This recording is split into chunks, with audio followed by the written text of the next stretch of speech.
Oliy maktab imtihoni oyoqlashib, bolalarimizni oliy maktab yo'liqsaga vaqtning o'zida bularga nima sovg'at qilib yo'liqsag'imiz eng muvofiq. Dostonga chiqib 5 non bilanmi yoki qarg'i liq pul xumba bilanmi? Hamda har qanday ota-ona bu yerda bolalari mayl uy o'ylagan nayt qaltis oliy maktab bo'lsin yoki odatga oliy maktab o'tsin, nayt xoshallik bilan yo'liqsaladi, ham ko'ngilda yana muhim bir andish qilib qoldi. Hamda bu 20 yilda yoki ko'z oldida cho'ng bo'lgan bolada, "Ey, aşağı ketib biz yo'q."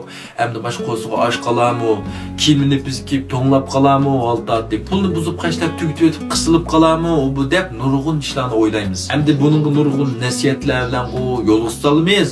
Lekin hamda bu bolalar qilgan nasihatning ko'pinchisi shu nasihat betdi qilib qoldig'ini rost. Biz bilib turib qilamiz bu ishni. Ota-onalarning eng cho'ng andishli nima deganda, mush bolam bitirib kelgandan keyingi taqdiri qanday bo'lar?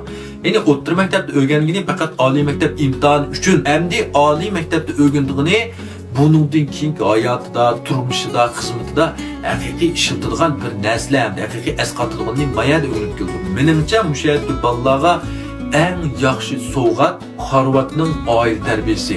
Mushu kitobni oliy maktabga mangan hem mangmoqchi bo'lgan bolalarimizga bir sovg'a qilishini samimiy tavsiya qilaman. Bu kitobning ismidilla nochiligi chiqib turdi, Harvardning oila tarbiyasida. Harvard o'tib ketgan bo'lmasmi, lekin mushu Harvarddagi mushu tarbiya, mushuning ichidagi muvaffaqiyatshunaslik, odam bo'lish, aktivlik, mushu mazmunlarda o'zlanishga, mushularni bilishga huquqli. Bu bolalarimizga buningdan keyingi nasihat mushu kitobdagi ideya, muvaffaqiyatshunaslik tajribalar o'z so'zlaydi. Bu kitobning eng yoqtirlig'ini mazmunlama sifat yaxshi.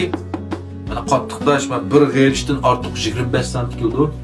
Asli bahası 59 koy. Hem de asli seyir qarıda en qimmat asanlamı kiras ketilib 39 koy çıkıldı. Neymiş ki bundaq deyme degende? Hem de 19 koy qılı alğan bunu çoğu etibar bahasından. Her bir adam çıkılgan ama yoxucanız oxşumaydı ki bu kitabını setib almışsanlarmı ve sonunu uçup ketmesi için birden əxsi jürgünü aymığa islə. Önce qoluşunu uçup qalmaqlar. Rəhmət.